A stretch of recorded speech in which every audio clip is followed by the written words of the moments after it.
A very good evening and welcome to Tuesday Talk for Tuesday, the 8th of November. I'm David Abdulah, and with me this evening is Ozzi Warwick. Ozzi, of course, is the General Secretary of the MSJ, and I'm the political leader. And we're going to have a conversation this evening.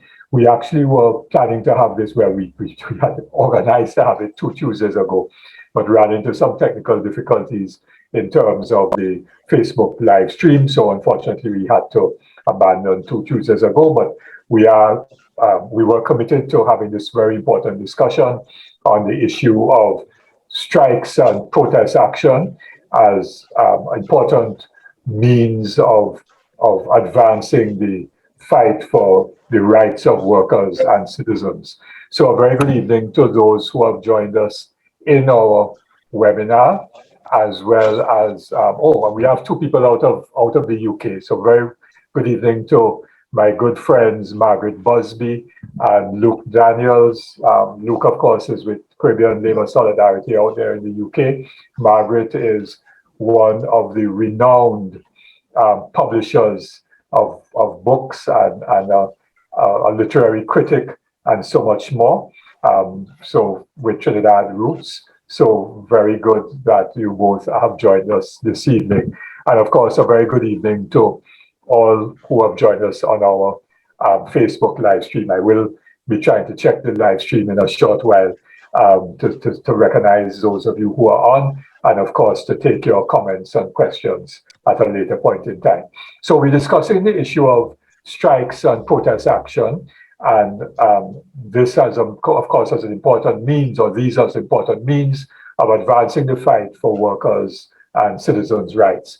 And I want to begin with Ozzi to give a contemporary analysis and reporting, really, especially for our audience here in Trinidad and Tobago, who are not necessarily up to date with all that's happening globally, because many things that happen globally do not get reported in our traditional media and social media. Depending on what you are following and who you're following, you may also not pick up all of the information about what is happening globally. And of course, those who write commentaries in the press here in Trinidad and Tobago are not going to talk about the global things, and they want to be very anti-protest action, anti-union, talk about unions being dinosaurs when they want to go and march and demonstrate and protest action and all of that. And really and truly, that is far from the truth. So my microphone's on the distance away. I hope you're hearing me. So yeah, I want Ozzi to give us, an overview, because Ozzi is not only active in the Joint Trade Union movement, but he's an executive member of the World Federation of Trade Unions. He connects with an important trade union network of energy unions, which deals with energy transition, just transition, and so much more. So Ozzi, let me ask you to begin the conversation this evening with, saying what is happening all over the world. Sure. And which is not, of course, happening. And let me just make the point, one additional point, that here in Trinidad and Tobago, when teachers started protest action, they were shut down and shot down by the state when the Attorney General went for an injunction in the dead of night on a Sunday or Sunday afternoon to stop teachers from staying home and resting and reflecting, and that got stopped as quote-unquote illegal industrial action and so on by the industrial court. And of course, we have had the situation where the state has railroaded unilaterally negotiations with 5 different sections of the public and government employees, prison officers, police officers, fire officers, teachers, and public servants, public officers, into the industrial courts, special tribunal, so they also cannot take any form of protest action, and so on. So here in Trinidad and Tobago, we have a very repressive set of industrial relations legislation, which we'll discuss a little later on, and great restrictions on protest action and the right to strike, which I will elaborate on a little bit later. But Ozzi, let us find out what other workers are doing in other parts of the world. Good evening to you. Yes, good evening, David, and thanks so much for having me on. This is really a very important topic. Let me just give a shout out to Comrade Luke Daniels. I know that things in the UK are a bit unstable. They probably had their sixth prime minister in about 4 years. And we're really not too sure what's going to happen or how long this one would last. The way things going, this one might last maybe a month or 2 months maximum. The thing about these protest actions, and I really like if comrades could allow me the opportunity to highlight some of them. And this is just a snapshot. What I will give you would seem exhaustive, but it's actually just a snapshot of the kind of workers' resistance that we are seeing globally. But it's happening in a context. All of these resistance are not just happening or have not just erupted out of nothing.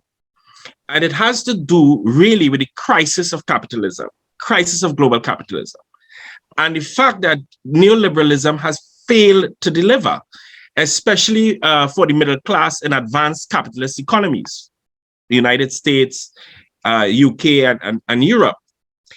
And what they have seen over the years is a decrease in their standard of living and a decrease in their quality of life.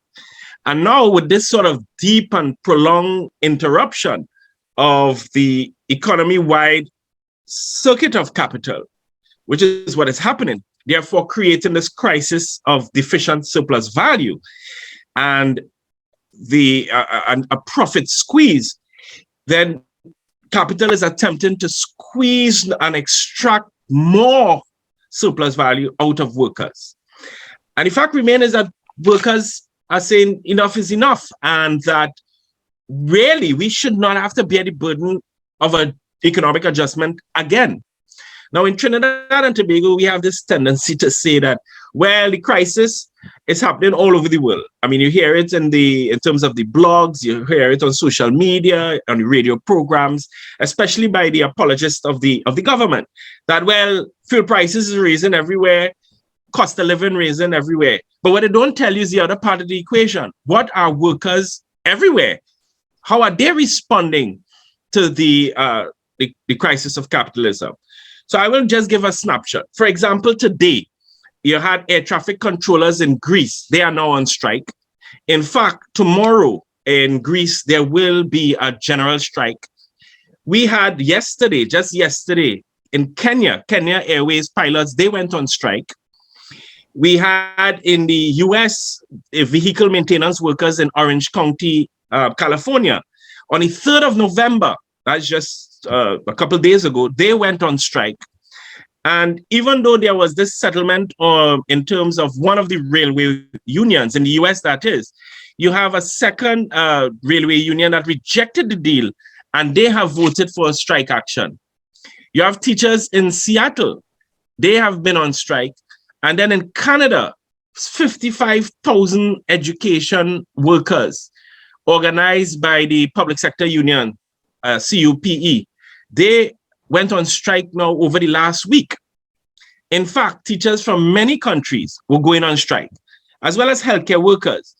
So in June, for example, you had workers from the teachers, healthcare workers going on strike in Zimbabwe. And then, of course, in England, on July 5th, you had strike action taken by teachers. And that strike action continued in September with about 3 days of shutdown. But in Trinidad and Tobago, the teachers union took 1 day, just 1 day, to rest and reflect. And as you said, David, the government using the power of the state, went and imposed an injunction for just 1 day. When you see teachers in the UK have been on strike almost for continuously over the last couple months. In fact, there is a balloting now for what could be right now one of the biggest nursing and teachers strike in the UK, and that may happen before Christmas, rejecting a 5% offer. I mean, there were already in the UK, we had one of the biggest railway strike in 30 years in June, which continued for like 3 days. You had in Liverpool, dock workers, they began strike action last week. GXO beer drivers went on strike from the 31st of October to the 4th of November, rejecting a 5% offer. You have bus workers in the UK had threatening strike action, rejecting a 5.5% offer. And what is interesting, David, these percentages, 5%, is not for 6 years, like what is being imposed in Trinidad with 4% over 6 years. You know, this is just 5% over one period. And these workers are rejecting that and taking strike action, you know, not just protesting, but really and truly withholding their labor power. We had the also still in the UK, university lecturers and staff across the UK from the 24th, 25th, 30th of November, 150 universities participating in strike action. And that's in the UK. In France, we saw thousands of people protesting in Paris and other major cities, not just Paris, which became violent on the 16th of October and then again on the 18th of October, striking for a pay rise. You had refinery workers who went on strike for a month in France. In fact, that is still impacting on fuel distribution in France. And on the 27th of October, there was a multi-sectoral nationwide strike. And this Thursday, there is to be a major general strike in France that will take place. We had airline workers in Germany and Sweden. They went on strike just last month. And what are they striking about? They're striking about the energy crisis and the cost of what they call the cost of living crisis. But workers are saying that no, we are not prepared to pay again for these crises. They are not of our making. And unlike some sympathizers who feel that, well, you know, we just have to adjust to what they call the changing circumstances. Here workers say, no, these so-called changing circumstances has to do with the crisis built inherently inside of the capitalist system. And therefore, we are not going to be the ones to pay for that crisis by having to absorb fully the cost of living and the cost of energy. All right. It is what you could be seeing really is a form of global resistance building against this idea that workers alone must bear the burden of economic adjustment. Workers are fighting back against austerity and neoliberal policies. It is like a bit of an awakening of class consciousness, although I don't want to get too ahead of myself. But at least it's a step. It's a step that is saying that workers are not accepting the argument that in order for us to come out of this crisis, all you need to do is to increase interest rates, and we as workers now have to receive reduced terms and conditions because that is our contribution to help countries come out. No, they say, no. Can't be, because here's what. In the same economies, whilst workers are being asked to bear this burden, you have corporations making huge amount of profits. And therefore, that kind of inequality, which is manifesting itself in a real way, because as they make those profits, remember I talk about the efficiency of surplus value, and therefore this sort of profit squeeze. So in order for them to keep these profits and continue to make more and more of these profits, where is it coming from? It's coming from the workers. But the workers are saying, wait, you can't be just taken from me in order for you to continue a life of prosperity whilst I live in dignity. And so there is this sort of recognition of different class interests. And I want to suggest that in Trinidad and Tobago, it's no different. The question of class interest and how certain class position itself to have a sort of hegemony over the rest of society. And therefore, when they find themselves in a crisis, they then attempt to squeeze more profits out of ordinary working people. And the fact is, and we are seeing it across the globe, that more and more workers, more and more people are saying, no, we are not accepting that we have to fight back in order for us to at least have some level of dignity. Because if we don't fight back, then what in fact will happen is that we are really going back to a period of time where really majority of people are living in abject poverty.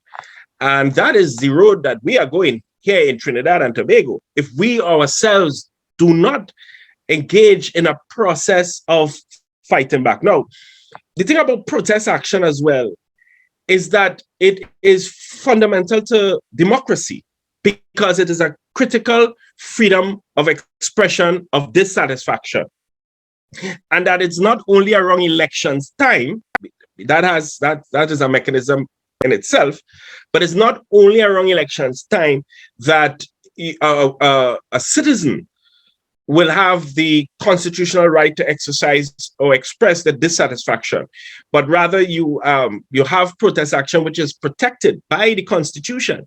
But what we are seeing, and I think you alluded to it, is more and more this attempt to take away from ordinary citizens this important mechanism, this important tool to be able to assert their class interests, or at least assert their power. Because in the end, David, it's really a power relations here, and it's who have that power and how they exercise that power.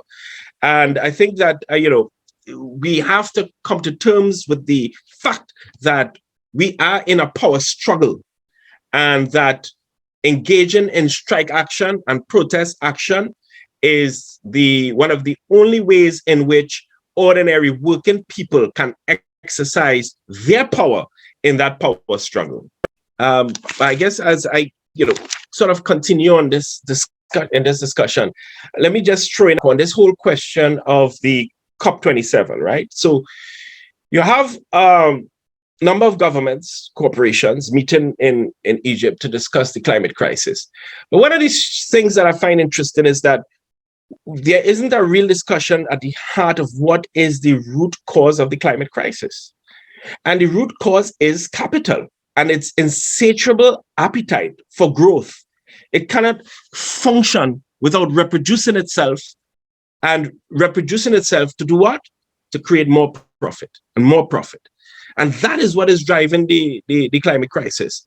So I mean, and I hear the different ideas of and the different measures that they want to put in place, but I ask myself, how do we really address the climate crisis in a fundamental way without addressing this fundamental contradiction of capital's inherent need to reproduce itself to create more and more profit and therefore grow and grow and grow? In other words, how do you, in a system that requires growth, how do you deal with the energy demand? Because the reality is that we've seen an increase in energy demand over the last 5 to 10 years. And therefore, how do you address that contradiction? And in doing so, they have come up with this concept of a just transition. But here's the difficulty with that. And this is why we are going to see more and more protests as the crisis of capital intensifies. Because even with this idea of a so-called just transition, what in fact they're doing is imposing more and entrenching further neoliberal policies under the guise of creating green growth. In fact, it's what you could call green structural adjustment. That's what it is. So it's this idea that we to come out of the crisis, we must depend more and more on private capital. And somehow private capital is going to be the driving force of the transition. But even if that is so, let us say we take that argument, then how do you ensure that the transition will be just? And in reality, what you're seeing is an unjust transition. Because all of the platitudes and the promises of green jobs, that is not happening. But what is happening is more and more people are losing their jobs. More and more people are seeing reduced terms and conditions. So what you're doing is really transitioning from a society of secure jobs or job security to job insecurity. And I think that that is going to fuel more and more protest action across the globe, because as they advance this idea of a so-called just transition, they use that to really impose more and more austerity measures. In fact, there will be no real move towards a low carbon future. But what will happen is you'll have one could call a low terms and conditions future, where they've limited, if not no terms and conditions for vast majority of people. So I think these are some of the kind of core issues that I wanted to kind of put onto the table. I know that what David wanted to do was to give the audience an opportunity to hear, in terms of Trinidad and Tobago now, our own history of resistance and protest action, because we have that historical tradition. And whilst many would like to downplay that, or in fact conceal it completely out of the consciousness of people, the fact is we have had a long history of protest action. And it is these actions taken by the mass movement that have actually moved the country forward. And a lot of people may find that difficult to accept, but that is the historical truth. We were able to break out of Crown colony rule, not because a certain group of intellectuals somehow negotiated us out of that arrangement, but quite the opposite. It was workers on the ground. All right. And that has created, and those workers on the ground engaging in a general strike in 1919 is what led to the end of Crown colony rule, and is what brought in limited democracy with a limited right to vote in 2024, 2025, right? But that is what ended Crown colony rule, and that is what brought in limited democracy into the country. It was the action of the mass movement. David, in your absence, I did two things really when I finished my part, where I talked a little bit about, I tried to link to the current COP27 that is happening and the kind of unjust transition that is taking place. And then I started to get a little bit into what you would have wanted to do, which is to give an overview in Trinidad and Tobago of our own historical tradition of protest action that have moved the country forward. So I had just finished talking about the general strike in 1919, which in effect brought an end to Crown colony rule. And I was making the point that it was not some intellectuals negotiating the end of Crown colony rule, but it was action by ordinary working people on the streets that did that. So that's where I had reached in what I was going to share. But I know you would have, you can take over from here now. I hand over the baton to you. I carried the relay for as long as I could, so I can hand over back to you now. Right, thanks, Ozzy. I'm not sure what happened. I just dropped out of the Zoom. The internet was working. I couldn't get back in either on my phone or on the desktop. I was trying to get into Facebook. I don't know, something crazy is going on. Anyways, thanks for that. And welcome to another comment out of the UK, Gus John, who has joined us. And Gus shared an article which is to be published in the Gleaner in the next few days. And in it, he referred to this upcoming strike by nurses on dealing with the whole question of immigration and the racist policy of the Tories and also of the Labour Party, and the anti-immigrant and the xenophobia and so on, going back so many years. So Gus, thanks for that, and thanks for joining us. So yeah, okay, I'm glad you mentioned 1919-1920 general strike, because which was led by the Trinidad Working Men's Association, and that at the time was not led by Captain Cipriani. It was led by rank and file dock workers, and Cipriani subsequently came into the TWA in about 1921-22 after the strike had ended, and the colonial government deported a number of the leaders of that strike from back to where they were born, in the West Indies and so on, and jailed and arrested a number of others. Now, one of the important developments coming out of that strike was the repression.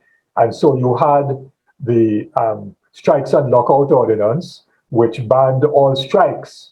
It, of course, banned lockouts, but the aim was to ban strikes. And so you had that repressive response by the colonial government. There was also the passage of an industrial court ordinance, which industrial court never came into existence in a physical way or in an active way, but the law was passed to establish an industrial court here in Trinidad and Tobago in 1920. Those are two of the very early pieces of legislation. And then there were amendments and or passage of summary offenses legislation, which banned significantly Gaviite literature, because a number of those who organized and were participating in the protest movement in that period were Gaviites. And also it banned literature coming out of the Soviet Union, because of course dock workers would have been receiving news and information about the 1917 October revolution, Russian Revolution. So colonial authorities trying to frustrate ideas and information and the raising of consciousness, and also addressing repressive measures, jailing leaders, deporting some, and also, which was ridiculous actually, because they were all British citizens, but born in different parts of the West Indies. And then, of course, the Strikes and Lockout Ordinance to ban strikes and the industrial court. Now, I say that because there's been a historical thread from 1919, 1920. Of course, it goes back before that to slavery and so on, but I want to deal with it in terms of organized action by workers. There's been this organized thread. So in 1965, in response to strikes that were taking place, newly independent Trinidad and Tobago, having just become independent 3 years earlier, there were a number of strikes by workers, as workers were unhappy about the fact that political independence did not result in a corresponding economic independence, nor did it resolve many of the problems at the workplace, because 1960s, Texaco, big multinational, one of the majors, one of the Seven Sisters was present. BP, another major Seven Sister, was present, as was Shell. So we had 3 out of the 7 global corporations known as the Seven Sisters of the oil companies, that multinationals that dominated the energy industry in the world, present in Little Trinidad.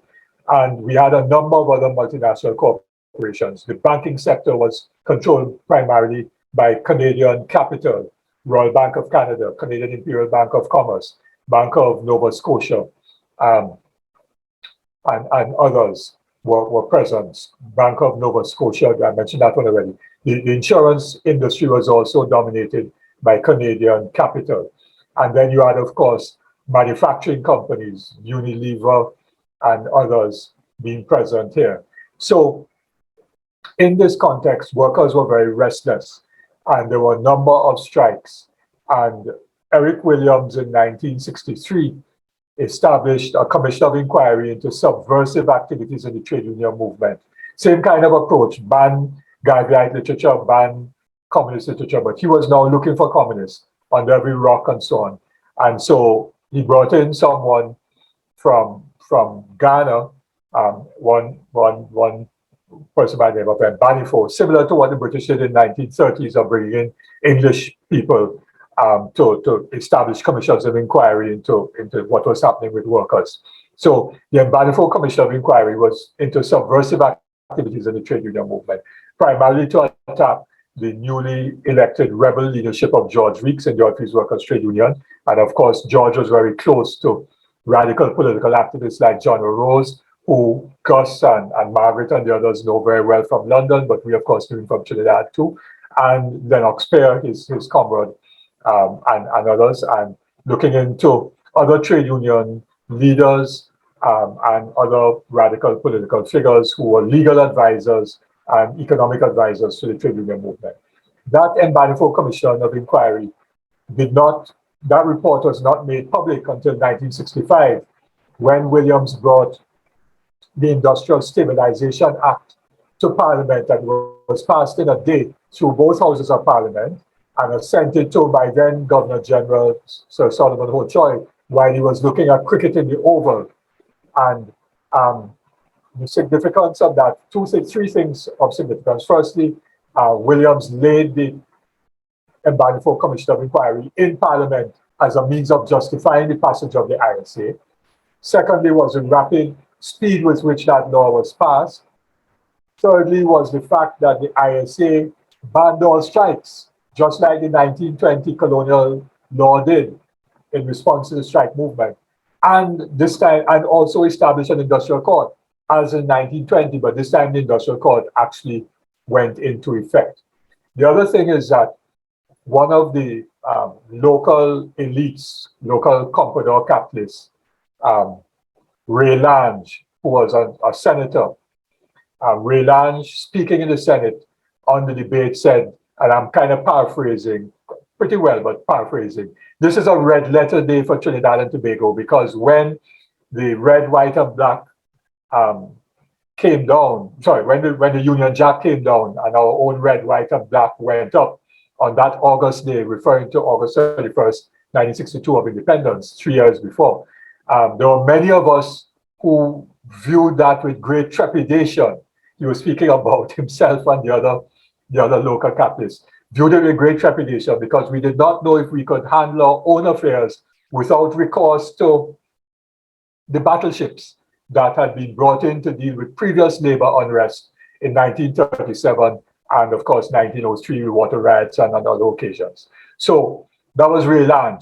He said, but now we feel comforted. We are happy that we could take care of our own affairs. In other words, that Williams and the PNM was going to use state power in the interest of capital on behalf of Ray Lange and the local capitalist class and foreign capital against workers.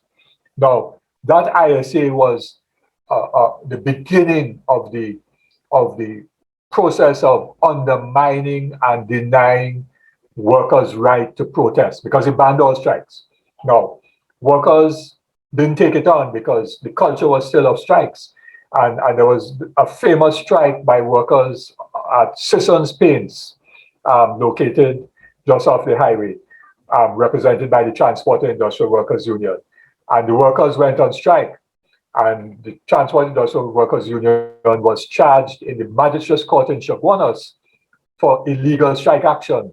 So the leadership of the union, Joe Young, now deceased, and others, Clive Nunes and others, went to see their legal advisor, Lennox Spear, radical Marxist lawyer, advisor, trade unionist, cultural activist. And Lennox said, well, who was summoned to court?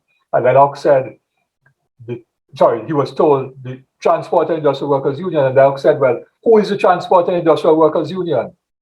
And the answer that was all the members, right? The union is not the leadership, the union is all the members. And Lennox said, well, if the Transport and Industrial Workers Union is summoned to court, then the union should show up, namely all the members. So the members of the union showed up at the magistrate's court. And of course, the court couldn't hold more than 20 people. Hundreds of people tried to get in. Magistrate banged the gavel. That matter was never heard. That was the end of that. So, but significantly in 65, just as in 1920, there was a state of public emergency when that ISA was passed.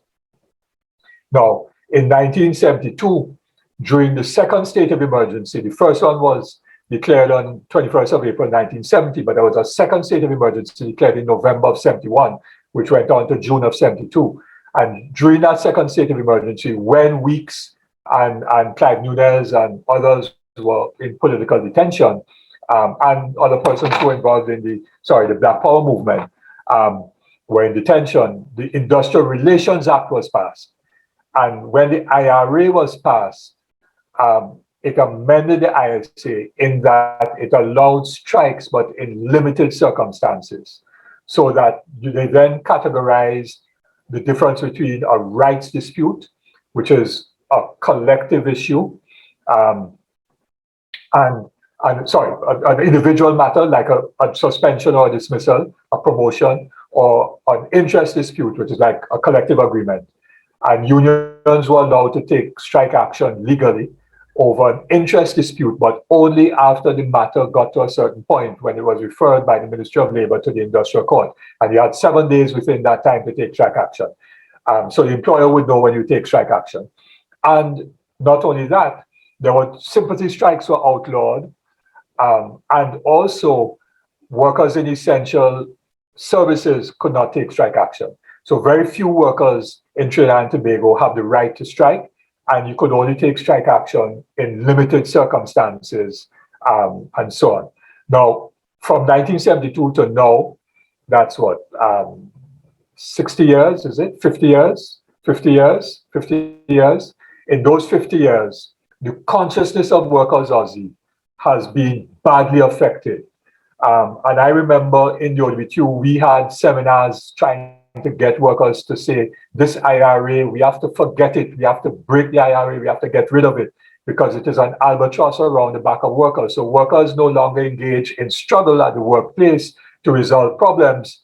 They allow the matter to go through the various stages, end up in the industrial court, and therefore the union has to deal with the problem rather than the workers deal with the problem. And that has affected consciousness in a very significant way and broken down collective things, action. So that if the branch president is dismissed at the workplace, workers don't take action to defend the branch president when the branch president was taking action in leading workers in a struggle for all workers, because that is a rights dispute and doesn't affect all of us, but in fact, it affects all of our rights. Yes? And that therefore has broken down solidarity. And then you can't take sympathy strike. No, strikes, action. Now in Barbados, there's no such legislation. Workers could take strike action over any issue, and there can be solidarity strikes and so on. As Lennox Pear used to say, in years gone by before the ISA, when the union went on strike, it used to call out a battalion of workers first, a particular workplace that was affected, but it had the right to call out the rest of the army of its members at different points in time. That whole concept has gone out the window. And other unions can't join in solidarity with that union. But employers can engage in solidarity action with one another. So if I'm an employer providing services and my workplace is on strike, I could get other employers to supply on my behalf and so on. There's no restriction on the rights of employers in their action. So over the years, we have had this situation, and workers now believe there's something called legal strike action, right? There's not supposed to be legal strike action. There is strike action in defense of workers. But the IRA over 50 years has now conditioned us to know that there is legal and illegal strike action. And that has weakened the trade union movement immeasurably in the interest of capital. And when the ISA was passed, there was a famous case of Colimore and Abraham versus the Attorney General. Two oil workers, John Abraham, then a refinery operator at Texaco, later become first vice president. He was president of the Point-of-Care branch, later to become first vice president of the ODQ. And one Colimore, I can't remember his first name, challenged the constitutionality of the ISA. And Hugh Wooding, in a famous judgment in the appeal court, agreed that the law was okay. And the matter was eventually heard before the Privy Council. The Privy Council ruled that the law was okay.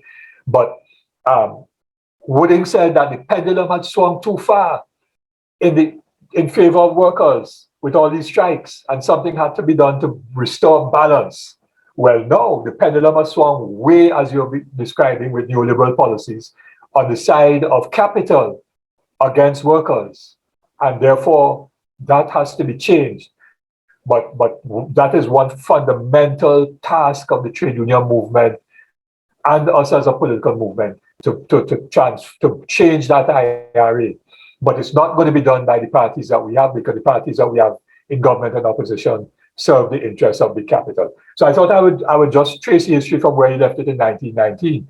But to say that there have been some successful strikes outside of the framework of the IRA.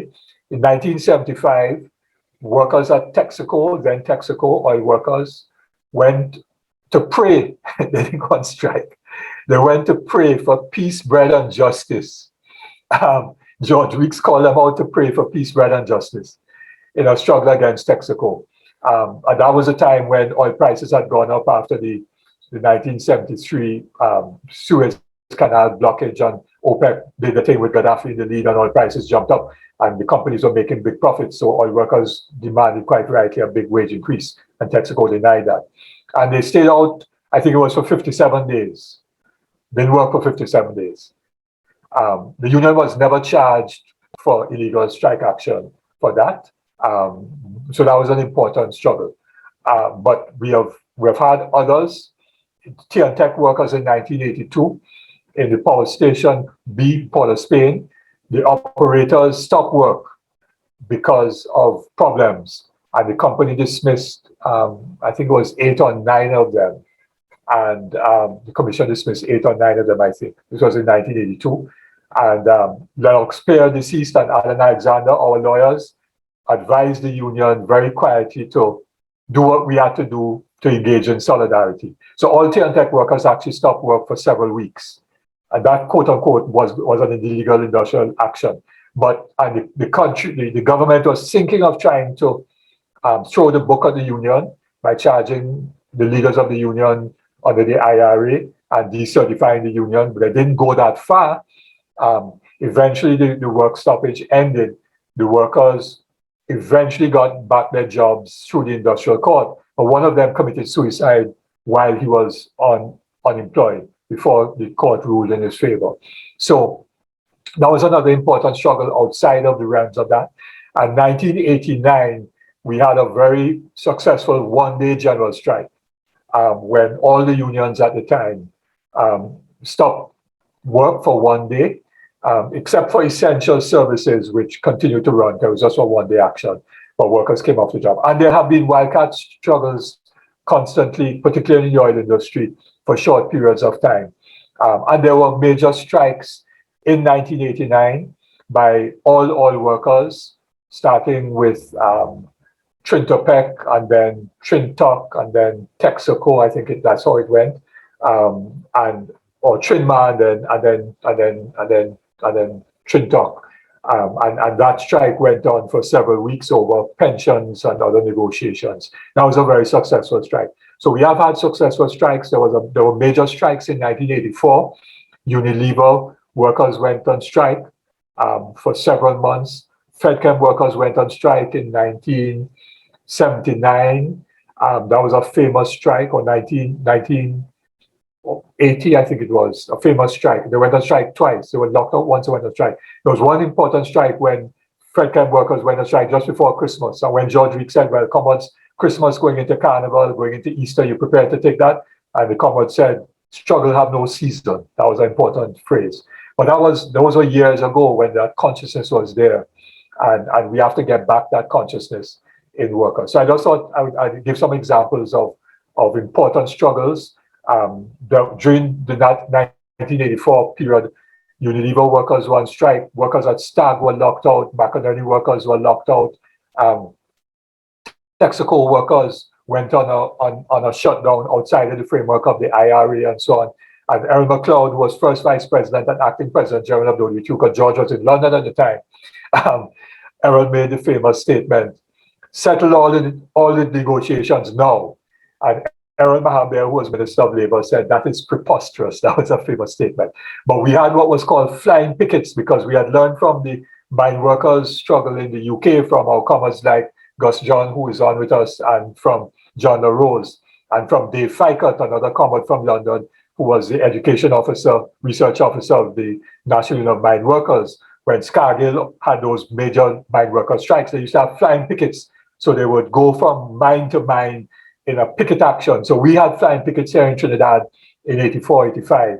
So we took Texaco workers to Unilever, then to Stag and McInerney and vice versa. And we visited all the camps and so on, and building solidarity and building unity and building consciousness and building a movement.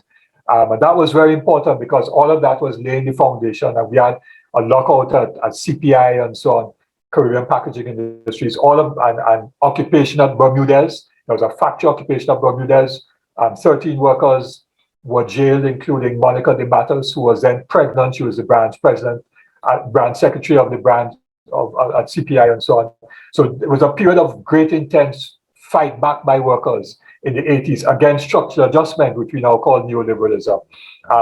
And there was solidarity and there was strength and so on. And all of that laid the foundation eventually for the political formation of the party before MSJ, which was Motion, and so on. So I just thought I would give some of that, but we have gone backwards since that time, and we have to rekindle that. And of course, there are protest actions outside of strikes by citizens. We had a very successful petition campaign against high food prices in the early 2000s, led by Phyton. I was then president. We had a 12-hour fast, 5 days a week, for 5 days of the week by Cipriani's statue, and we collected more than 50,000 signatures against high food prices and forced the Manning government to hold a whole 2-day symposium on food prices and local food and so on. And that was an important citizens' action. We did a major petition campaign against a rate increase by Tea and Tech. We did that as CLS. And we again got 35,000, 40,000 signatures, and I handed it in to Selwyn Ryan, who is the sole commissioner of the then Public Utilities Commission. And that meeting of the PUC mashup, when myself and the lawyer for the PUC got into a heated argument, and Valerie Alcala and so on, and the meeting mashup, Selwyn Ryan ducked out the door on the police escort. The PUC never heard that rate increase, and the rate increase never happened. But that was citizen action. That protest action in defense. So I'm giving you concrete examples, all of which I was involved in, certainly from 77 to now. Quite apart from huge demonstrations. So when I heard Gary Griffith say, another police officer say, you can't protest around the Red House, that was crap. We had demonstrations. When Tutor was Comfort, the Committee for Unification of Teachers, was organizing in 80-81 to merge, because teachers were represented by PSA, by the Teachers Association, and by another union, 3 different unions. And Tutor was to bring everybody together to form Tutor. And the nurses were in protest in 1980. FedChem workers, sugar workers. We ran, had demonstration from the front to the back of the Red House, on the pavement in the road. And that used to happen up until the 90s and so on. Huge demonstrations, thousands of workers around the Red House, while Parliament was in session, and we were making noise and so on, chanting and singing and union songs.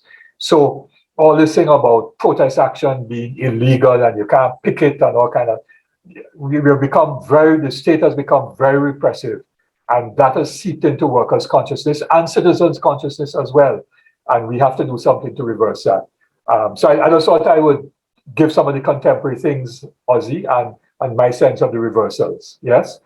Now I don't know if you could follow Facebook, and I'd ask those who have joined us in the webinar if you have any questions and so on. Yeah, Luke Daniels. So Luke has raised his hand, so I'll allow Luke to talk. All the way in London, it must be about 1 o'clock, 2 o'clock in the morning London time.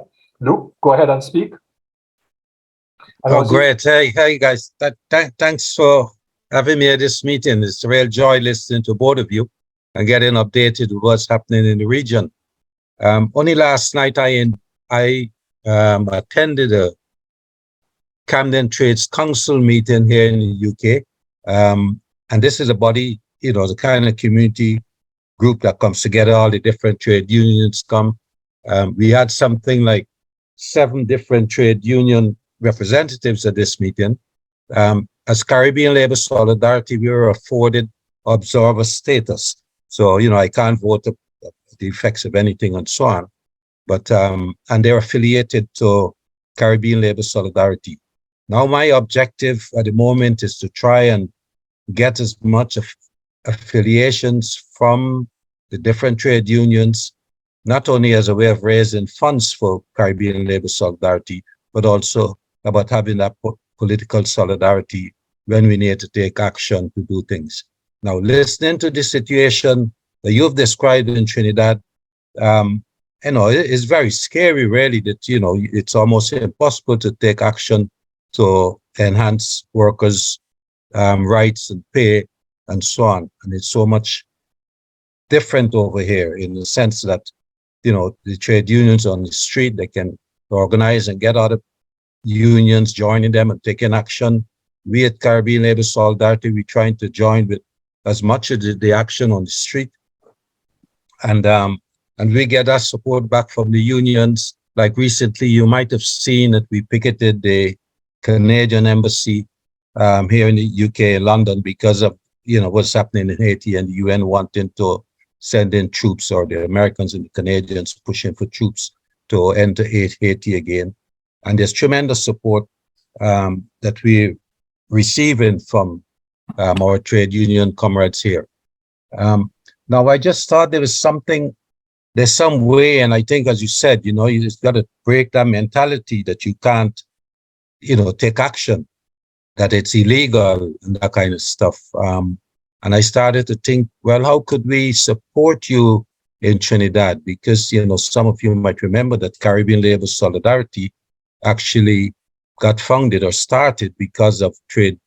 A couple of comrades here in the UK, Richard Hart, Lionel Jeffrey, and some other comrades came together to support Jamaican workers' strike action in Jamaica. And they were able to get trade union support in the UK to boycott goods and this different things at the ports that were able to force some change in Jamaica. And we need to maybe start to think about how we can get the support of the unions in the UK in supporting action in Trinidad and other Caribbean islands, wherever things are happening, because, you know, they depend on tourism a lot. We can take action to picket embassies or tourist centers and so on in support of any action you might be taking. So we would need to listen to you guys, what action you might want to take and how we could support you. And my objective at the moment is actually building more and more support with the trade union, with the TUC here in the UK and with other trade unions, so we can get that kind of support to back you up in the Caribbean. But thank you very much for all the information and the stuff you're presenting. Thank you very much, Luke. Okay, I'll stop there. Thanks, Luke. Ozzy, you want to respond to that? No, I mean, I welcome that completely. And I know that Luke, for some time, in the time that I've known him, has always been, you know, trying to find concrete ways of expressing solidarity. And when he was speaking there, I actually thought of something, but because this forum is so public, I'd rather not say. But I have a very interesting idea for in which Caribbean Labour Solidarity can do something, because there is a systematic and orchestrated, systematic decimation of trade unions in this country. I say that without fear of contradiction or even contestation. That is what is happening. It is a systematic form of union busting. When you look at what has happened over the last 4 years, the state agencies that were targeted, which had certain trade unions as the recognized majority union, and the impact that has had on those unions, including ours, and the attempt to really whittle down the collective agreement, and the attempt to make the protest in a way, make protest action and strike action not just considered illegal, as though it is like a crime against humanity if workers take action. That's how serious it has become. And I think that when you have a regime, and I deliberately use that term, when you have a regime that is engaging in an extremely undemocratic action systematically to dismantle any form of opposition, because as you would have heard from David's telling and description of the history, I think anyone listening would realize, wow, it is clear that organized labor has been critical to the democracy of Trinidad and Tobago. And when you have a regime that is hell-bent on using the power and might of the state to eliminate such a social force within that society, then that regime is in effect fascist. And I think, therefore, we have to take it very seriously. Even for us in MSJ as a progressive movement, we have to take it very, very seriously, because it is a really undermining of the possibility of creating some form of alternative society where there is social justice. And therefore, we have to see the threat for what it is and understand the threat, not theoretically, but understand the threat that we are dealing with in the context of this regime.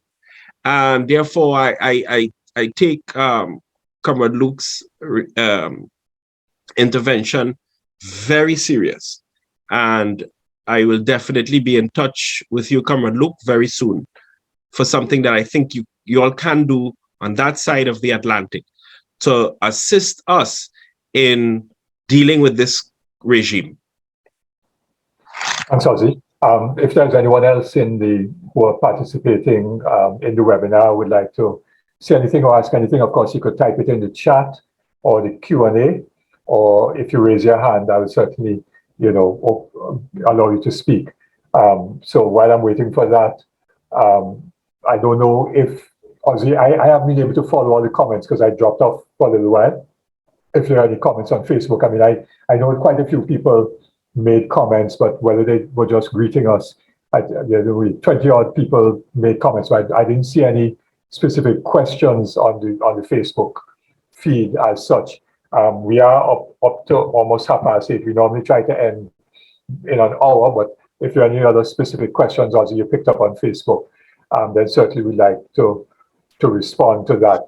While you're checking that, okay, Gus John, also from the UK, one of our good comrades. Gus,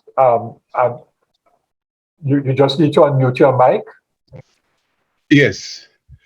Comrades, good evening and great to join you. I welcome very much both your contributions, and particularly that historical journey that David has taken us upon. Needless to say, as I think Luke has been intimating, there are really many parallels in our situation. But I want to just make 2 points about some divergences. One of the things one of the challenges we've had to face ever since the beginning, I mean after the Second World War, and if you like, mass migration to Britain from the region, is what is happening within the trade union movement itself.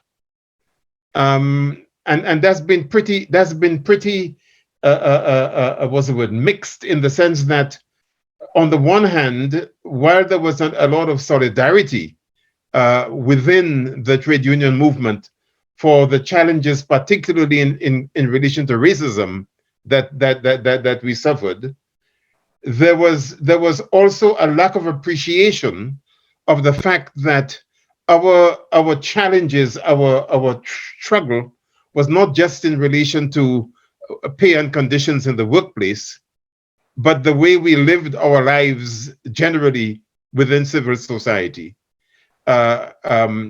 Assault by the arms of the state, like the police, the courts, the schooling system, and so on. So that, for example, the unions have not been as vocal as we would have hoped they would be on the question of police killings. People call it deaths in custody, but effectively, some of them are summary executions by the police. And you just got to think in terms of the case of Carver recently, or Mark Duggan, and you see how that plays out. And then at a more immediate level, if you like, one of the things that is striking is how in the COVID pandemic, Black workers at all levels, doctors, consultants, nurses particularly, bore the brunt of that pandemic in terms of not being given the right kinds of protective attire, being put in the front line of danger, and so on. So that while the Royal College of Nursing have taken on those kinds of issues generally, they have not been nuanced enough in terms of the overbearing pressures that Black workers in the health service, nurses particularly, have had to endure. And I think to a very large extent, the situation that you described, David, in terms of where we were, let's say in the 1980s and 90s, and where we are now, is very similar to what has happened in Britain. The Thatcher period, and especially the way Thatcher managed to subvert the miners' strike in 1984, particularly, and really to weaken the unions, particularly the Transport and General Workers Union, the Mine Workers Union, the unions in heavy industry. There came about a kind of reluctance on the part of workers to take on the state and the capitalists, and in that sense, the reversal of workers' consciousness that you spoke about, David, is something that we've experienced in this country for some decades, really. When all of that activity was at its zenith, so to speak, people were bold. There was a tremendous amount of systematic support on the part of unions, flying pickets, strikes, where people were taking action with others, even if the issue didn't concern them. Those were the halcyon days in many respects. But I think neoliberalism has run a coach and horses through all of that, and the state has become increasingly repressive in the kinds of anti-union legislation that started with Margaret Thatcher. So that now, for example, when we raise issues of climate justice and what the role of unions are, or the trade union movement is, in relation to ecological damage, climate change, the impact of climate change on small nation states, particularly those surrounded by water, as we are in the Caribbean, there is not yet any specific action directed by the overall trade union movement to raise the point that these industrial nations were the ones who doing most of the polluting, and yet the impact of climate change is felt much more disastrously by small nation states, as in the Caribbean with Maria and those kinds of hurricanes, and the fact that the capacity of the states in the region to deal with that sort of disaster is particularly limited for all kinds of economic and historical reasons. And we here are trying to link that phenomenon to our call for reparatory justice, so that we make an equation between climate justice and reparatory justice, particularly in relation to the Caribbean.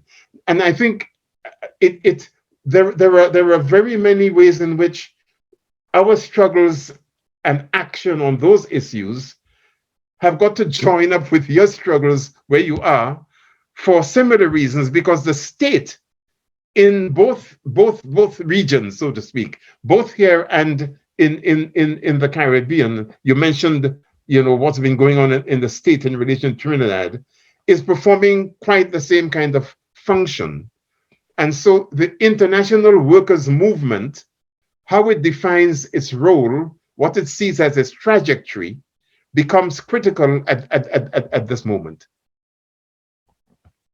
Thank you very much, Gus. And for those who are not familiar, who on Facebook are not familiar with Gus, this is Professor Augustine John, Grenadian, who lived in Trinidad for a short while, if I could say, Gus, up at Mount St. Benedict, and got out of that particular environment at the right time, went to England and got very active in education. He's a leading expert in education in the UK, chaired many committees and other important bodies dealing with education. He's called upon to give advice, lectured, tons of stuff. But apart from his work, very important work in education, has also been very involved in the struggle for racial and social justice in the UK, fighting against racism.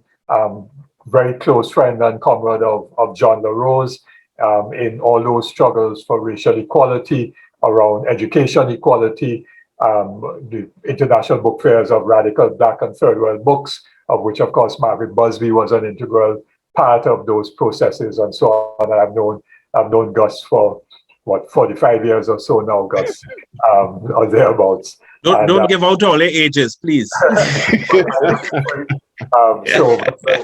friend and comrade. So glad that Margaret and Luke and Gus, it must be about 1 o'clock in the morning your time, so it's great that you are joining us. And we also have another good friend, P.I. Gomes, who also was up on Mount St. Benedict at one point in time as well. So thanks, P.I., for joining us. So, David, let me, because I'm watching the time, and I just want to read out a few comments from the Facebook before you close off, okay? Yeah. It's not much, so I'll just read them out quickly, so at least the panelists, the attendees in the webinar can benefit from some of those comments. So start off with Theo Henry. Well, he's a former MSJ executive, and he's currently the chair of one of our regions, former branch president of the OWTU. He says citizens need to balance the power between the elites and ordinary people. We also have from Fabiola Whittier, Educational Research Officer of OWTU. What do we see as the alternative to growth? I'm okay with an idea of enough, but it seems taken for granted that everybody has to want more and more. It can't work like that if some people have to do without. Then we have Crystal Bernard, an activist of MSJ activist, as well as an OWTU officer, said, so they uphold their class unity and diminish ours. Joanne De Freitas, our public relations officer of MSJ, says, good night, MSJ viewers. This issue is so important to where we are right now and how we navigate our way out together. She went on to state that no salary increases for nearly a decade, plus loss of jobs en masse, and the threat of same continues while so many large companies here have profits in the millions and billions, even during COVID, is not just union busting, it's recolonization with local masters model. Then we have Clyde Callender. Well, I mean, he is a long-standing member of MSJ, but also OWTU, former Pointe-a-Pierre branch president. And he says, interestingly, thanks for bringing back those memories. I was involved. These are things with reference to certain actions that cannot be spoken of. Oh, Clyde Callender, I'm not sure if I gave his name. We as the working class have gone into a shell. Solidarity in action is no more. And then we have Crystal coming back and say, comrades, the correlation of forces has to be changed, even if it seems insignificant, in favor of the working class. We can't just keep going in circles with these governments. We struggle for better wages only for government to increase taxes and cost of living. We need to take the same systematic action with strategy to get ourselves on a path of owning the means of production within our country. How else will our citizens have a better quality of life on our terms? She went on to say the only way is to have the political will. That will only happen with a government of the people, a labor-friendly government. I guess she's talking about MSJ. So that is an interesting one to end with there, David. Yeah, thanks a lot. Thanks, Ozzy. Let me just make one quick comment in relation to what Gus is saying, because I certainly recall those experiences of the National Union of Mine Workers, and we learned that in OWTU, because of our relationship, John LaRose was our international officer, European representative, And so he kept us very closely informed about the Thatcher attack and assault on the trade union movement. As I mentioned, Dave Fikert, who actually did some seminars, a seminar for us of officers on shop stewards. Clyde may have been in that seminar, looking at impact of technology on work and sharing experiences of the mine workers in that strike. And I remember saying in many seminars in the ODQ that Thatcher smashed the National Union of Mine Workers, which was, like the ODQ, wasn't the largest, but was the most militant union in Britain, and she smashed that union. And I said that can happen to the ODQ. I don't think Commerce took me seriously, but it has happened. I mean, not completely smashed, but the core of the union, which was oil workers, was removed by the closure of Petrochin by the Rowley government. So that certainly happened. Let me just say that CLR James, and of course, those who are on the webinar would know CLR very well. CLR in 1982, giving the feature address just after that TNTEC strike, actually. We had to postpone the annual conference delegates by a little while because of the TNTEC struggle. CLR James at Palms Club, where the annual conference was being held, very important address in November or December of 1982, said, the theme of his address was "Power Lies in the Streets," which talks about collective. And in his famous pamphlet, Walter Rodney on the Question of Power, he spoke about that repeatedly, that the power lies in the streets. So that is something that we have to address. And in my view, the key to that is education. We have to build back consciousness and build back a sense of movement by finding ways and means of people engaging together in solidarity action that builds people's confidence and strength in the collective. And we have to win some small victories, and therefore use those small victories to build towards bigger victories after that. Ultimately, the question is taking political power and transforming the neo-colonial state into a state that serves the interests of working people. But that's another step. Gus, do you want to have one last one? Because we wanted to close in 2 minutes. Yes, I mean, I was basically say that some of the struggles you mentioned, David, I was privileged enough to join pickets and demonstrations and things, particularly in the 1980s, and I remember very well Unilever. I remember TNTEC. I was happy to join you on those, and we in this neck of the woods really took great comfort and encouragement from the dynamism of the unions in Trinidad, particularly the OWTU, and in many ways the way in which international capital has been, if you like, allowed to displace workers' rights and workers' organization is perhaps the greatest challenge we have as we move through the rest of this decade in this 21st century. It does not augur well for our children, particularly, because they're now being socialized into a form of, well, not so much defeatism, but a misjudgment, misapplication of values, and indeed any sense of their own rights and freedom.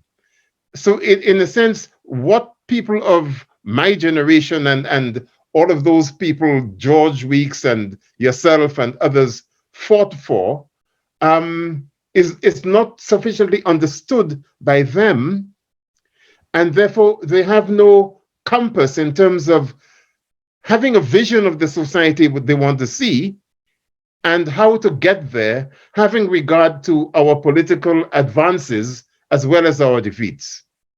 And so we are having to work around that to a very large extent, particularly given the fact that the schooling and education system doesn't even begin to deal with the kind of issues we're talking about. Sure. And that's why I said political education has to be a key task at this point in time. Luke, very quickly.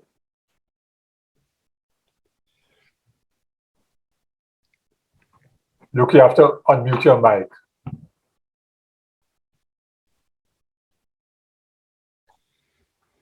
Great. On the part of educating the public, as it were, I like the way in which climate change in this country is actually taking a lot of action right now. I think like 7 days straight of action, disrupting traffic, making a point about, how the climate change is affecting poorer countries and also the UK and the changes that they need to see happen at this COP thing. And we need to take some example from them in the kind of action. They've been very bold. Some of them have gone to prison. Some have been fined. Some, have been repeatedly going before the courts, but they're taking the action because as they see it, they're trying to save this planet. And I think the trade unions are beginning to be really fed up with we've had 10 years of austerity. They're trying to impose another 10 years of austerity, it seems. And I think the unions are up in arms. And certainly from the meeting I went to, the amount of strikes that are being planned, the amount of support they're getting from union members was heartening. And I think there's also some talk possibly of, the TUC calling a general strike at some point, and that's the kind of stuff you want to see. When you see the nurses are so fed up that they're, voting for strike action, and they will be taking action. There's some activities I will be joining with the unions that represent some of the nurses. Whitehall cleaners and caterers are going on strike. So, it's a variety, as you mentioned early on, Ozzy, the university lecturers, from different schools, head teachers are protesting. Almost everybody's totally fed up and not prepared to accept anything less than, what's going with the rate of, not only unemployment, but the rate of the interest rates that are going up and up for people. So their wages are actually lower than they ever were. And people are finally fed up with it and beginning to take action. So I think we can be heartened by the way the union is beginning to respond in this country, in the UK. So thank you. That's all. Thanks.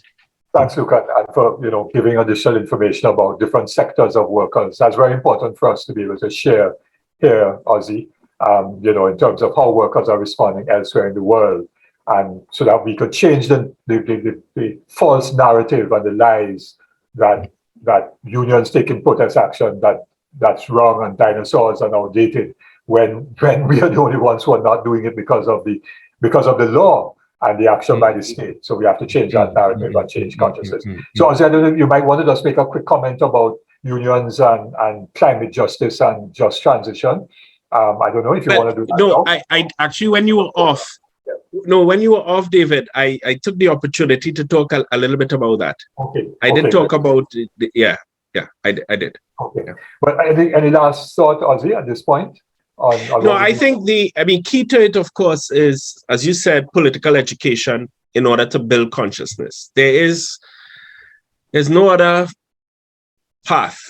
It has to be building consciousness through political education. And that's an important political work of our movement.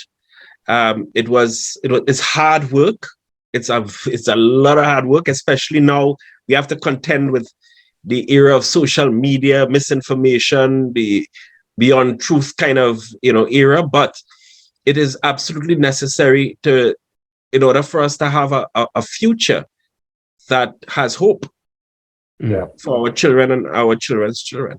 So that is the task for us. Yeah, thanks, Ozzy. And let me just say, that sometimes our artists are out front of the rest of us in doing that kind of work and identifying where, the feeling of people. And so there are two, one a calypso, one is a kind of a Christmas carol take, one by Rambunctious. I shared it with MSJ executive members. I don't know if you saw it. Yes, which talks about, a few having wealth and the majority seeing trouble and so on. It's really a good one. And there's one by Chucky Gordon, a calypso, which is also talking about, the inequality in the society and the pressure people are living under, and so on, and the 99% and the 1% and that kind of thing. Those are two very good pieces. So I think that what we have to do is to involve artists who are already doing the work, but engage them and have that become more popular, because reaching young people now, those means are going to be more powerful than perhaps how we used to do it long time with rallies and speeches. So I just thought I'd mention that in fact you're seeing reflected a consciousness emerging, not necessarily in fundamental change yet, but in terms of critiquing the reality, and not just critiquing the reality of exploitation and injustice, but describing how that reality is impacting upon the vast majority of people in the country. And those are two interesting, by popular artists, very, very interesting pieces of work. And there are others.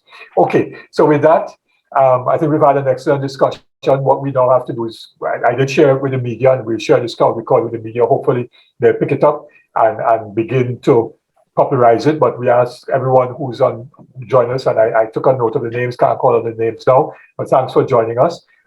Try and share this widely. We have to start as our activists by sharing it on Facebook. Share the link on